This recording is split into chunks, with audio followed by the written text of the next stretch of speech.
विवक्षित गुणोपपत्तिश्च शास्त्र में कथित गुणों की सिद्धि ब्रह्म में होने से भी ब्रह्म ही सर्वत्र उपास्य है, जीव नहीं। या में क्या कथित है?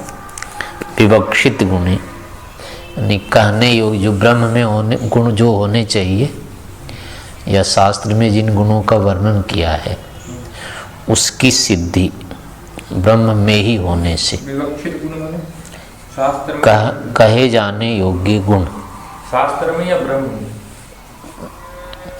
दोनों तरह से हो सकता है ना। शास्त्र में जो गुण कहे गए हैं उसकी सिद्धि ब्रह्म में, अथवा उपास्य के लिए जो गुण अपेक्षित हैं उसकी सिद्धि ब्रह्म में होने से।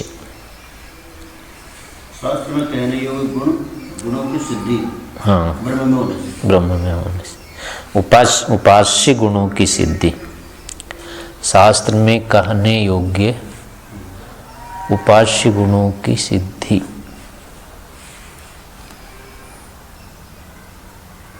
ब्रह्म में ही होने से। ब्रह्म ही उपास्य है, अन्य नहीं।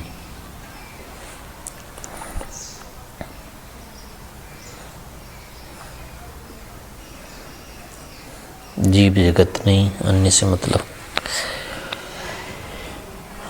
विवक्षित माने कहने योग्य, कहने योग्य। हाँ, अभिष्ट, चाहने योग्य, कहने योग्य।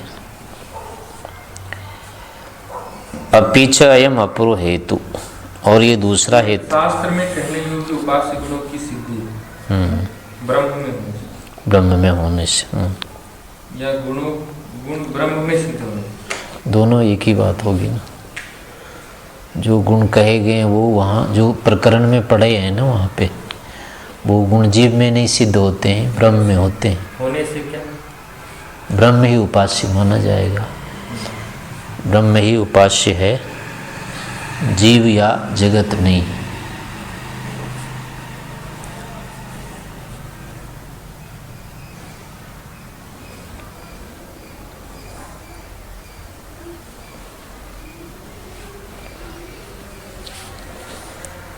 अयम अपीच अयम अपूर्व हेतु, और ये ब्रह्म ही उपास्य, इसमें ये दूसरा हेतु है। विवक्षित गुणोत्पत्ति अर्थात उपस्थापिते खलु उपनिषद वचने, जो स्थापित रखे गए हैं उपनिषद के वचन उसमें उपस्थापिते उपस्थित उपनिषद वचने,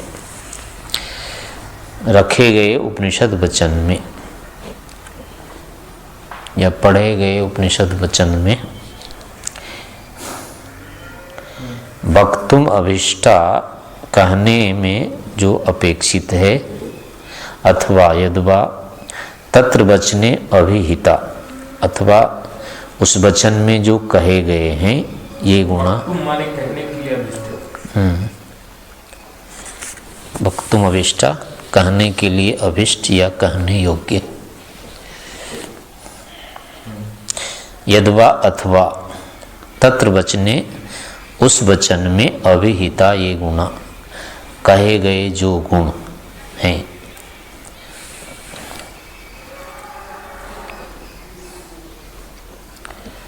तेषां ब्रह्मणि उपपन्नता अर्थात सार्थकता संभवती, उन्हीं की ब्रह्म में उपपन्नता अर्थात सार्थकता संभव होती है।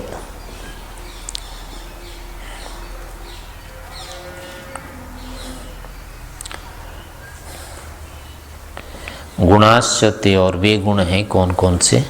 मनोमय, प्राण शरीरो, भारूप, सत्य संकल्प, आकाश, आत्मा, सर्वकर्मा, सर्वकामा, सर्वगंधा, सर्वरस, सर्वम इदम अव्यात्तः अवाक्यनादर, ज्यायान पृथिव्या, ज्यायान अंतरिक्षात्, ज्यायान दिव, ज्यायान एभ्यो लोकेभ्य। ये गुण है। एते गुणा ब्रह्मणि एव संभवन्ति, ये गुण ब्रह्म में ही संभव होते हैं। मनोमय, मनोमय, हाँ, मन के अनुसार या मन वाला। प्राण शरीर, अच्छा जी, ब्रह्म में मनोमय और प्राणमय शरीर कैसे होते हैं? मन वाला है ना, वो भी चिंतन करता है ना किसी का। जैसे प्राण शरीर बने। प्राण है जिसका शरीर, प्राण में के अंदर रहने वाला, प्राण का भी प्राण। प्राण शरीर में प्राण कोई प्राण। प्राण है शरीर जिसका, प्राण शरीर। भाति रूप यानी चेतन रूप है वो भी, भा रूप प्रकाश रूप। सत्य संकल्प, सत्य है जिसके संकल्प। आकाश आत्मा, सर्वव्यापक आत्मा। सर्वकर्मा, सभी कर्मों उत्तम कर्मों को करने वाला। सर्व कामना, सभी उत्तम कामनाएं रखने वाला या सभी कामनाओं को पूर्ण करने वाला। सर्वगंध, सबका गंध, सबकी विशेषता रखने वाला। ये गंध शब्द के दो अर्थ हो जाएंगे। मतलब गंध वाला और गंध माने अंश अर्थ में भी होता है गंध का प्रयोग, गंध इसका गंध भी नहीं गंधी है। अर्थ में भी होते हैं गंध। वा गति गंध नहीं हो, वा तो वा का अर्थ है। सर्वगंध अगर अंश करेंगे तो सबका अंश। हाँ, सभी की जो गंध का अर्थ गति अर्थ नहीं हो। नहीं, गति गंध नहीं होगा। अंश विशेषता अर्थ में होता है। सभी में जो विशेष, सुगंधी में जो आता है उसे हाँ, त्र्यंबकम यजामहे सुगंधिम पुष्टिवर्धनम, वो धातु से नहीं होता। सुंदर गंधों वाला। ये एंचु गति गंध नहीं होगा। अचुगति गंधनियो नहीं हो, गति अर्थ नहीं। अंचुगति पूजनीय है। गंध शब्द कौन सी धातु से बना? गंध गम गम धर्जानम धारयति इति गंध, गम धी गंधा हो जाए, गमधा गंधा ऐसे ज्ञान अर्थ में भी हो जाएगा। जिससे ज्ञान होता है, कुछ पता चलता है, लक्षण एक तरह से हो गया ज्ञान। थोड़ा था आचार्य जी गंध नहीं होता। सत्ता को दास में बताने वाला, पता नहीं याद नहीं आ रहा। चलो जो भी है, सर्वगंध यानी सब गंधों का गंध है, यानी उसका आधार हो जाएगा ये तो। सर्वरस, सब रसों का रस यानी सब आनंदों का आनंद। सर्वमिदम अव्याहता, ये जितना सारा है सबको प्राप्त किया हुआ। अवाकी, वाक रहित, वाणी रहित। अनादर, आदर से रहित। अवाक्य अनादर, जो मौन रहता है नहीं कि अवाक्य नादर। अवाक्य। सर्वम इदम अभ्यात्ता, अवाकी माने अध्यात्म मतलब प्राप्त, ये जितना है सब उसको प्राप्त है। और अवाकी माने अवाकी माने ना बोलने वाला। अनादर। अनादर, आदर रहित, आदर से ऊपर उठा हुआ, अथवा जिसका विदारण ना किया जाए, अनादर। जयान पृथ्व्या, पृथ्वी से भी बड़ा। जयान अंतरिक्षात, अंतरिक्ष से भी बड़ा। जयान दिव, द्युलोक से भी बढ़कर। जयानेभ्यो लोकेभ्य, इन प्रत्यक्ष लोकों से बढ़कर। एते, ये सब गुण हैं जो ब्रह्मणि एव संभवन्ति, ब्रह्म में ही संभव होते हैं। तस्मात् अत्र प्रकरणे ब्रह्म एव उपास्यम स्पष्टते, इसलिए इस प्रकरण में ब्रह्म ही उपास्य ऐसा स्पष्ट होता है।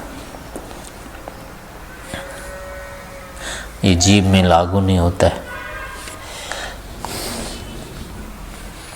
प्राण ही जिसका शरीर है, तो प्राण से हम क्या लेंगे? प्राण के अंदर रहने वाला, और क्या प्राण का भी संचालन करता है। जैसे जीव है, संचालक जो जिसके अंदर रहता है वो उसका शरीर है। पृथिव्यां तिष्ठन्, पृथ्वी से शरीर में आया है ना, पीछे पड़ा है ध्यान। पृथ्व्याम शरीर पृथिव्यां तिष्ठन्, पृथ्वी अस्य शरीरम, और उपनिषद में आया है ना, वही है। जिसमें जो रहता है वो उसका शरीर कहलाता है। तो प्राण में भी रहता है, इसलिए प्राण शरीर हो गया उसका। अनुपत्तिस्तु न शारीर, और शारी यानी जीव उपास्य नहीं है, उपास्य गुणों की अनुपत्ति, उसमें सिद्धि न होने से। जीव उपास्य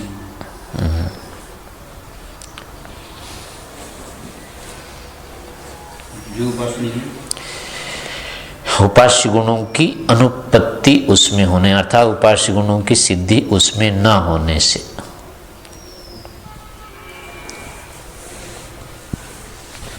अनुपत्ति उसमें उत्पत्ति न होने से। न शारीरा, शारीर उपास्य नहीं है। अनुपत्ति अर्थात उक्त गुणानाम अनुपन्नताया, उक्त गुणों की अनुपन्नता असिद्धि कारण से भी, अनुपन्नताया हेतु अपि, उपपन्नता की न सिद्धि होने से भी, शारीर अर्थात शरीर वर्तमानो जीव, शरीर में जो रहने वाला जीव है, न अर्थात न अत्र उपास्य, वर्णमानो जीव। अच्छा,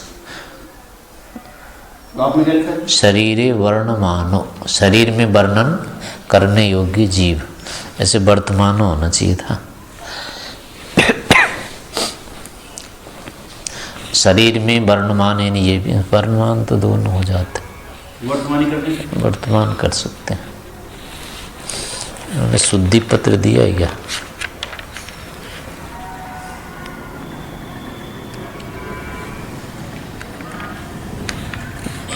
नहीं है, पत्र भी देते हैं, देते हैं ना। कहीं गलती हो तो ठीक कर लो। हाँ, सांख्य में तो होता है, नहीं दिया, इसमें नहीं है। इसे देते हैं। शरीर में जो वर्तमान जीव है वो उपास्य नहीं है। नहीं सत्य संकल्पत्व सर्वलोक ज्यायत्वा, ज्यायस्त्वादि गुणगणा जीवे विद्यन्ते। सत्य संकल्पत्व सर्वलोक जयत्व, सर्वलोक ज्यायस्त, सब लोकों से बढ़ कर के होने वाली आदि वाले जो गुण समूह हैं, न ही जीवे विद्यन्ते, जीव में वो नहीं होते हैं। ये झूठा संकल्प भी करता है, सब लोगों से बढ़कर भी नहीं होता। तस्माद अत्र वचने, इसलिए इस वचन में ब्रह्म एव उपास्यत्वेन गृह्यते, ब्रह्म ही उपास्य के रूप में गृहीत होता है इस वचन में। इत्थम एतत् सूत्रेण, इस प्रकार इस सूत्र के द्वारा ब्रह्मणो भिन्नो जीवो अस्ति इति मन्यमानो व्यासो, ब्रह्म से भिन्न जीव है ऐसा मानने वाले व्यास, यानी मानते हुए व्यास जी, जीवोपासनम प्रतिषेधति, जीव की उपासना का निषेध करते हैं।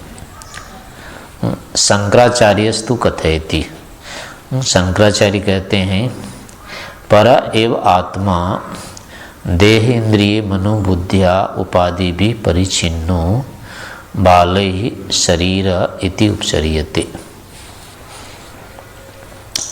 पर एव आत्मा, दूसरा ही आत्मा जो है देह इंद्रिय मनोबुद्धि उपाधि से परिचिन्न, उपाधि से पृथक होता हुआ मंद बुद्धि के द्वारा शरीर कहा जाता है। पृथक होता हुआ, उपाधि भी परिचिन्न, इन उपाधियों से, देह इंद्रिय मनोबुद्धि आदि उपाधियों से एक देशी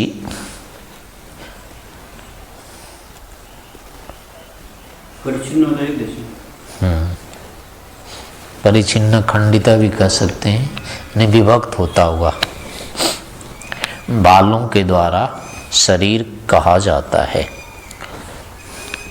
अब यहाँ शरीर की थी, शरीर के द्वारा, मन बुद्धि के द्वारा, बालय मन, बालय मंद बुद्धिया, अज्ञानी, अज्ञानी कह लो, अज्ञानी। दूसरा आत्मा देह इंद्रिय बुद्धि आदि के पृथक बालों के द्वारा कहा जाता है। मतलब वो किसको? परा एव आत्मा, जो आत्मा शरीर से मतलब भिन्न है, वही देह इंद्रिय मनोबुद्धि आदि से आदि उपाधियों से परिचिन्न, खंडित यानी पृथक किया जाता हुआ, पृथक होता हुआ। शरीर बाले शरीर इति उपचर्यते, बालों के द्वारा शरीर के रूप में कहा जाता है, शरीर के नाम से कहा जाता है। आश्चर्यम आश्चर्यम अयम ही अत्र शंकर कथनम, शंकर का कथन यहाँ आश्चर्यमय है। क्या? शारीरो जीवात्मा परमात्मनो भिन्नो अस्ति इति सिद्धांतस्तु सूत्रकृत आचार्यस्य न बालानाम अध्ययनम।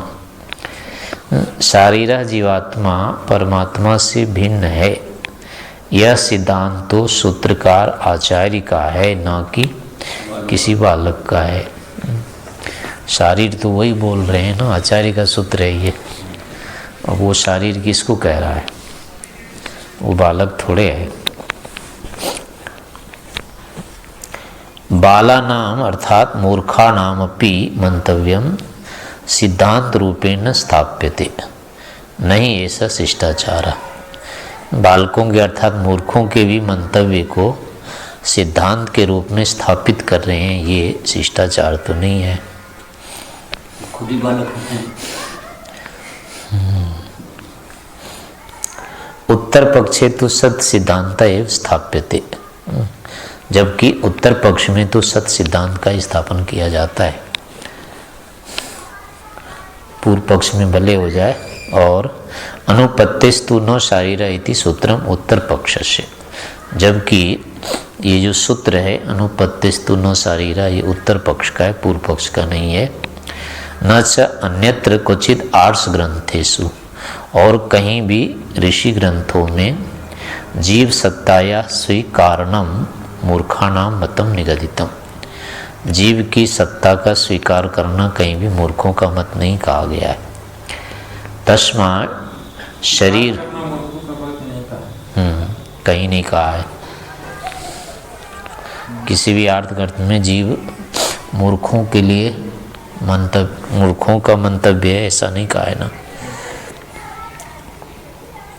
तस्मा शरीरो जीवो ब्रह्मणा स्वरूप तो भिन्न एव।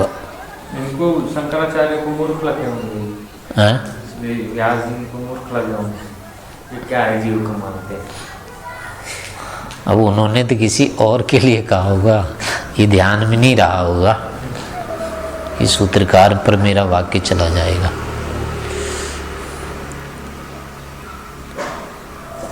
पर एव आत्मा देहेन्द्रिय मनोबुद्धिया देवी परिचिन्नो बाले शरीर उपचर्यते, शारीरा होना चाहिए था यहाँ शब्द। ऊपर शरीर नहीं, हम अपने नीचे क्या है? नीचे भी शारीर। बाले शरीर है ना, बाले परिचिन्नो बाले शरीर इति उपचर्यते, वो शारीरा होना चाहिए था। सब ठीक रहता हूँ। शरीर ठीक है या शारीर ठीक करें? शारीरा होना चाहिए। अभी हम कहते हैं शारीर बना दो,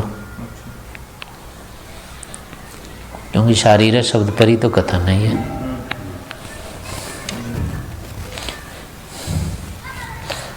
हाँ, ये है कि अपने आप में मैं शरीर हूँ, ये भले लगता है अगर ऐसा कहे तो। आत्मा भी शरीर के रूप में कहा जाता है, पर यहाँ शारीर शब्द के विषय में था, टिप्पणी देनी थी। शरीर के विषय में कोई प्रसंग नहीं रहता है, प्रसंग तो शारीर शब्द विषय होना चाहिए। उत्तर पक्षी सत सिद्धांत उपस्थाप्यते, उत्तर पक्ष में तो यथार्थ सिद्धांत को ही रखा जाता है। और अनुपत्तिस्तु न शारीर, ये जो सूत्र है उत्तर पक्ष का है। और दूसरे कहीं भी ऋषि ग्रंथों में जीव की सत्ता को स्वीकार करना मूर्खों का मत नहीं कहा गया है। तस्मा शारीरो जीवो ब्रह्मण स्वरूप तो भिन्न एव, इसलिए जो शारीर है, जीव है, वो ब्रह्म से स्वरूपतः भिन्न ही है। अतोत्तर सांकर भाष्यम अयुक्तम एव, इसलिए यहाँ सांकर भाष्य अनुचित ही है।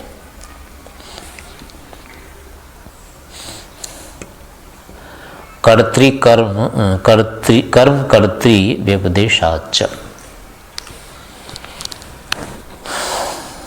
उपासना प्रकरण में कर्म और कर्ता के व्यवहार का। उपासना प्रकरण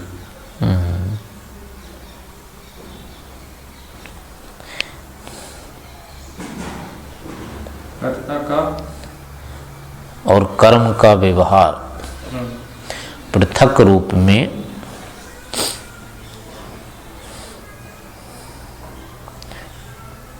कथित होने से भी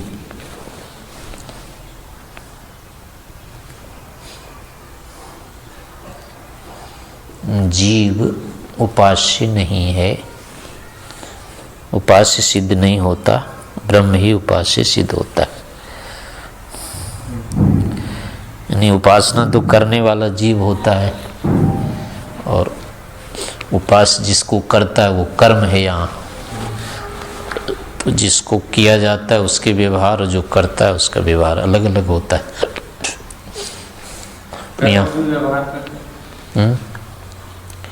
कर्म कर्तृ व्यपदेश, कर्म और कर्ता का कथन भिन्न होने से कर्म होता है और जो कर्म करता है नहीं, कर्ता और कर्म जो है वहाँ ना कारक प्रकरण में करने वाले को कर्ता कहते हैं, जिसको कर रहा है उसको कर्म कहते हैं। तो यहाँ जीव क्या हो सकता है? उपासना इसका विधान है इसके लिए, तो ये तो कर्ता हो गया ना। और ब्रह्म का विधान है उपास्य के रूप में, तो वो कर्म हो गया। तो अब ये दोनों अलग अलग ही होते हैं ना। तो जो कर्ता होता है उसके लिए तो हो गया उपासना करने का विधान रहता है। तो जिसके लिए विधान होगा कि ये कर्म करे वो जीव होता है। कर्म अर्थात उपासना नहीं, कर्म अर्थात उपास्य जो है और कर्त्री जो है वो उपासक। उपासक और उपासना प्रकरण में उपासना कर्म में है। उपासना कर्म होगा। अच्छा, कर्म की जगह उसको वैसे बोलो, फिर उपासना क्रिया में। यहाँ कर्म शब्द क्रिया अर्थ वाला नहीं है। जो भी अर्थ वाला कर्म ही कर्म होते हैं। उपासना को करेगा नहीं, कौन करेगा? उपासना क्रिया है। अच्छा, उसमें उपास्य जो है ना वो कर्म है। ईश्वर उपास्य जो वो कर्म, हाँ वो कर्म है। और उपासक जो जीव है वो कर्ता है, वो ब्रह्म कर्म। हाँ, ब्रह्म कर्म है और जीव कर्ता है। तो इनके जो व्यवहार हैं भिन्न भिन्न होते हैं। कर्मकर्ता के व्यवहार में भेद होने से दोनों एक नहीं होते हैं ना। तो अन्य च इदम अपि हेतुअंतरम, और यह भी दूसरा हेतु है कि यत कर्म कर्तृ व्यपदेशात कर्म कर्तृ व्यवहारात, कर्म और कर्ता के व्यवहार से भी कर्मणा कर्तुश्च पृथक पृथक व्यवहार दर्शनात्, अर्थात कर्म और कर्ता के व्यवहार पृथक पृथक देखे जाने से। ये तो ही तद अग्रे, क्योंकि उसी के आगे ऐसा लिखा है, एतम इतः प्रेत्य अभिसंभविता अस्मि, ये कर्ता का कथन है। इसको यहाँ से प्रेत्य मने छोड़ करके, मर करके, अभिसंभविता अस्मि, उसमें संपन्न होने वाला हूँ। इसको यानी शरीर को छोड़ करके, इतः प्रेत्य, एतम अभिसंभविता अस्मि, इतः प्रेत्य एतम अभिसंभविता अस्मि, यहाँ से मर करके इसको प्राप्त होने वाला हूँ। तो ये प्राप्त जिसको होने वाला हूँ वो कर्म हुआ ना। और इतः प्रेत्य संभविता अस्मि, ये करता है। ये करता है और हाँ अर्थात ब्रह्म, हाँ, एतम ये कर्म हो गया। तो एतम अर्थात कह रहे हैं पूर्वोक्तम सत्य संकल्पत्व सर्वलोक जायस्त्व आदि गुणैर विशिष्टम परमात्मानं प्राप्यम कर्म रूपम प्राप्स्यामि कर्ता अहम। यानी इस पूर्वोक्त सत संकल्पत्व सर्वलोक ज्यायस्त्व आदि गुणों से विशिष्ट परमात्मा को प्राप्ति को कर्म रूप को प्राप्त करूंगा मैं करता। अहम यानी मैं करता। एतस्मादपि इस कारण से भी ब्रह्म एव उपास्यम अत्र न जीव। इसलिए यहाँ ब्रह्म ही उपास्य सिद्ध होता है, जीव नहीं। शब्द विशेषात, शब्द विशेष के कारण से नहीं, ब्रह्म से संबंधित शब्द विशेष के कारण ही ब्रह्म उपास्य होता है, जीव नहीं। शब्द भेदात एतद् गम्यते, शब्द भेद के कारण है, शब्द विशेष के कारण से भी। क्या शब्द ब्रह्म के संबंध से? ब्रह्म से संबंधित शब्द विशेष के कारण या शब्द प्रमाण से भी ब्रह्म ही उपास्य सिद्ध होता है, जीव नहीं। अब वो शब्द विशेष क्या क्या हैं वो बता देंगे उदाहरण में। शब्द भेदात एतद् गम्यते, शब्द भेद से ये ज्ञात होता है यत् कि अत्र ब्रह्म उपास्यम, ब्रह्म ही उपास्यम, ब्रह्म ही यहाँ उपास्य है। कथम च स शब्द भेदा, और वो शब्द भेद कैसा है, इति स्पष्टते, इसको स्पष्ट करते हैं। अत्र अर्थात उपनिषदि यद उपास्यस्य स्वरूप वर्णनम, यहाँ उपनिषद में जो उपास्य के स्वरूप का वर्णन है, क्या है वर्णन, वही शब्द विशेष है। अणियान व्रीहे, व्रीहेर्वा यवाद्वा श्यामकाद्वा श्यामक तंडुलाद्वा ऐसा में आत्मा अंतर हृदय ज्यायान पृथिव्या। अणियान व्रीहे, व्रीहि से भी छोटा, व्रीहि वो चावल होता है ना, लाल चावल। व्रीहि को लाल चावल ही कहते हैं, वो सादे चावल को कह सकते हैं। वैसे व्रीहि धान चावल ही होता है, पहले मतलब लाल चावल ही केवल होता होगा, या और कोई विशेष तरह का होता होगा वो, क्योंकि एक जाति में तो अनेक प्रकार के व्यक्ति हो जाते हैं ना। गाय कहने से जो लोली लंगड़ी है वो भी गाय हो जाती है, और अच्छी वाली भी होती है। अणियान व्रीहे यवाद वा, व्रीहि से भी, धान से भी छोटा, जौ से भी छोटा, श्यामाकाद्वा, श्यामक भी जो घास है उसके जो छोटे छोटे होते हैं कणी से, उससे भी छोटा, श्यामक तंडुलाद्वा अथवा श्यामा चावल से भी छोटा।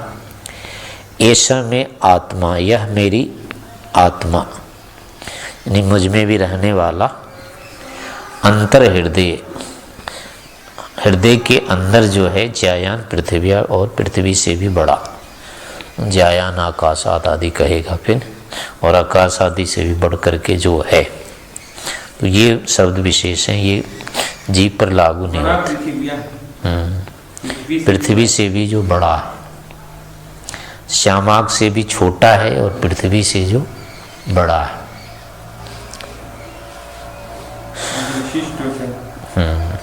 शब्द विशेष एक ही पर लागू होते हैं। तो ये जीव छोटा बड़े से बड़ा, और ये ज्यायान पृथ्वी अगर ना होता तो फिर तो छोटे छोटे रह जाता, तो फिर आत्मा पे लागू एक जैसे हो जाता। इति अस्मिन वचने यदुक्तम अस्ति तद्वत्, इस वचन में जो कहा है वैसे ही अन्यत्र ग्रंथेपि, दूसरी ग्रंथों में भी पढ़ा है। क्या, यथा व्रीहिर वा यवो वा श्यामाको वा श्यामाक तंडुलो वा एवं अयम अंतर आत्म पुरुष हिरण्मय, ऐसा ही ये अंतर आत्म पुरुष जो हिरण्मय है,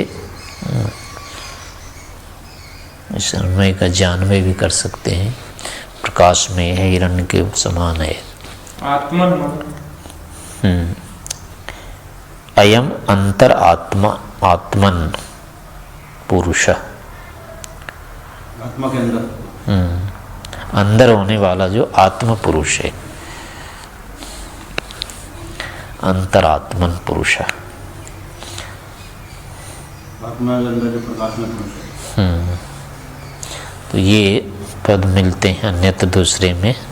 भेदेन खलु थोड़ा सा भेद से निर्दिष्ट किया जाता है।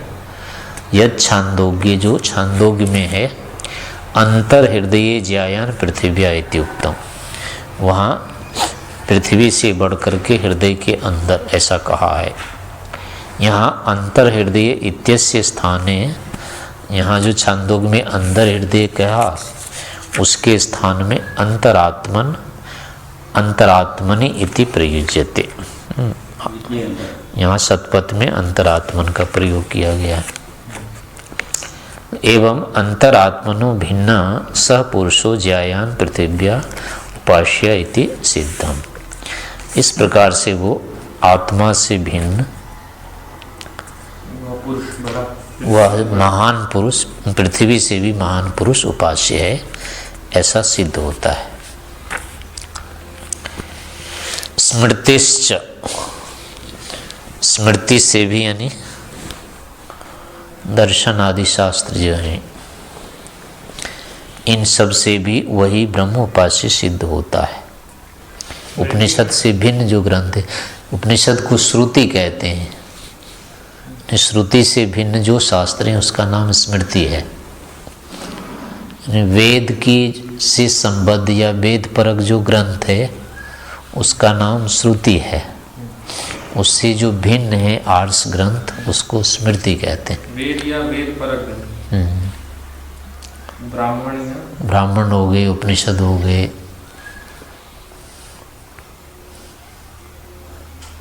या इन्हीं यानी शब्दों को लेकर और जो प्रतिपादित हैं शाखाएं सब हो जाएगी। और यज्ञ रूप में जो है लगभग यही पंक्तियाँ होती है, वहाँ भी ये सब श्रुति में आ जाते हैं। शेष कथन जो है, जैसे अपना दर्शन शास्त्र है, व्याकरण है, मनुस्मृति आदि है, जो ऋषियों के बनाए हुए अन्य ग्रंथ हैं, वेद परक, जो साक्षात वैदिक शब्दों को लेकर के नहीं होते हैं प्रवृत्त, वो स्मृति कहलाते हैं। अनुमानिक भी कह देते हैं उसको। तो उस स्मृति से भी ब्रह्म ही उपास्य सिद्ध होता है, जीव नहीं। न केवलम उपनिषद शब्द भेदात एव, केवल उपनिषद में होने वाले शब्द भेद से ही नहीं, किंतु स्मृति शब्द भेदात भी, स्मृति के शब्द अन्य शब्दों से भी ब्रह्मात्मा कर्म जीवात्मा च कर्ता दृश्य क्रियाया स्पष्टम उपलभ्यते। दर्शन क्रिया का कर्ता जीवात्मा और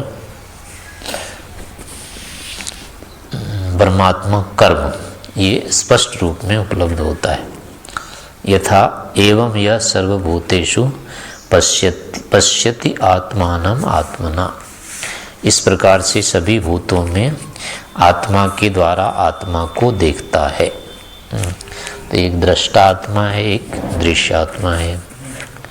सह सर्वसमतामेत्य ब्रह्म अभ्येति परम पदम, वह सभी के साथ समानता को प्राप्त होकर के ब्रह्म को, परम पद को प्राप्त होता है।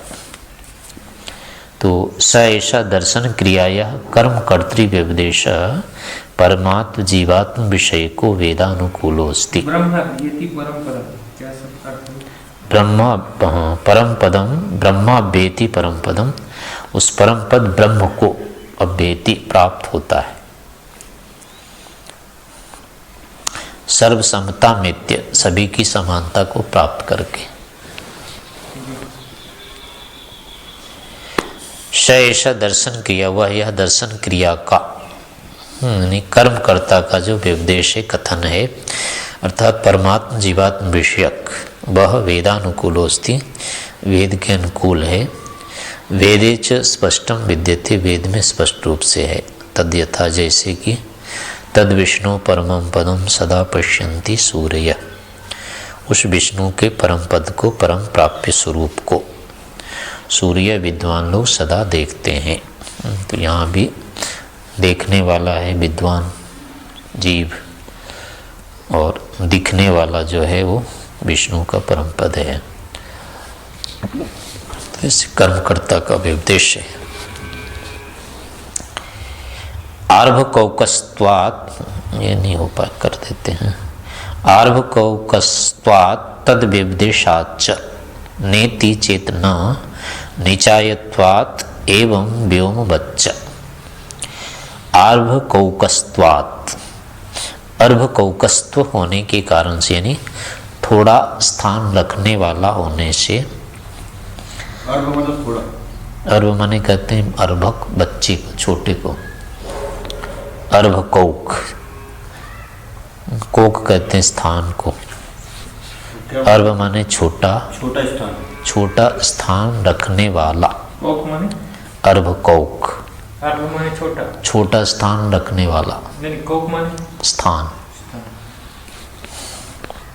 और अर्भ माने छोटा बच्चा।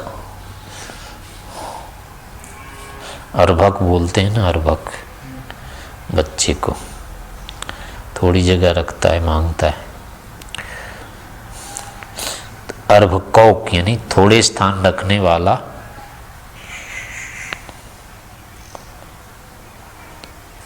कथित होने से, और तद व्यवदेशाच,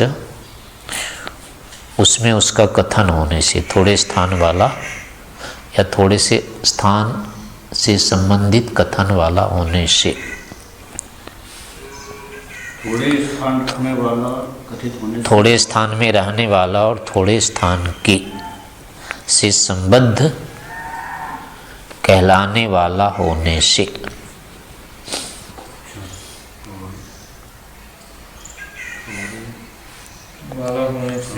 हाँ, ब्रह्म उपास्य नहीं हो सकता। संबद्ध होने वाला नहीं हो सकता। यदि ऐसा कहो तो निचायत्वात्, यानी उपासना में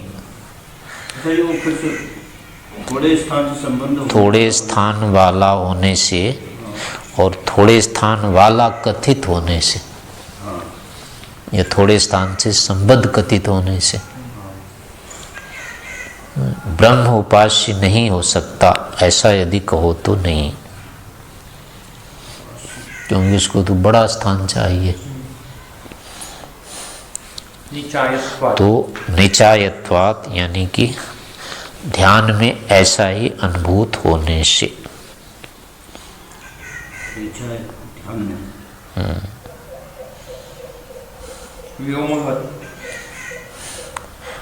व्योम के समान ऐसा कथन उसके विषय में होता है। आकाश के समान ऐसा कथन, हाँ, ध्यान में ऐसा अनुभव होने से आकाश के समान ब्रह्म के विषय में ऐसा कथन हो जाता है। ध्यान में आकाश के समान अनुभव होने से, ध्यान में ऐसा छोटा सा, यानी एक देश में ही अनुभूति होती है उसकी, ऐसा एक छोटा एक देश में उतने में अनुभूति होगी उसकी। तो इस कारण से यानी इस प्रकार का कथन, यानी छोटे स्थान वाला है ऐसा कथन आकाश के समान हो जाता है ध्यान में, ऐसा एक देश में ही अनुभूत होने से। हाँ, और व्योम होता है। हाँ, आकाश के समान ऐसा यानी लघुत्व कथन हो जाता है। ये वो छोटे देश में, छोटे देश वाला है, अंगुष्ठ मात्र है, ये सब कथन जैसे आकाश के लिए हो जाता है ना, घट आकाश, मठ आकाश। घर का आकाश है तो बड़ा है और छोटे से उसमें हो गया से। तो ये आकाश के समान क्यों कहा गया? आकाश बड़ा होता है लेकिन उसको छोटा आकाश, बड़ा आकाश होता है ना कथन। ठीक। आकाश में ऐसा कथन होता है, तो क्यों होता है? छोटी जगह से घिरा हो तो उसको छोटा आकाश बोल देंगे। एक देश में अनुभव होने से आगे का हाँ, ब्रह्म ही उपासना। हाँ, ऐसा कथन होने से, ऐसा कथन यानी ब्रह्म के विषय में ये छोटा लघुत्व का कथन हो जाता है आकाश के समान। इसीलिए ब्रह्म ही उपास्य होता है, जीव नहीं। यानी वहाँ जो आकाश का लघु कथन हो जाता है, वैसे ब्रह्म का भी लघु कथन हो जाता है। हाँ, इससे वो छोटा नहीं हो जाता है, छोटा नहीं हो जाता, कथन हो जाता है बस। इसलिए उसके स्थान में जीव का ग्रहण नहीं करना चाहिए, भले उसको छोटा कहीं बोल दिया हो तो भी। अर्भकम अल्पम ओका स्थानम यस्य। समय तो हो गया अब, चलो रहा। ओ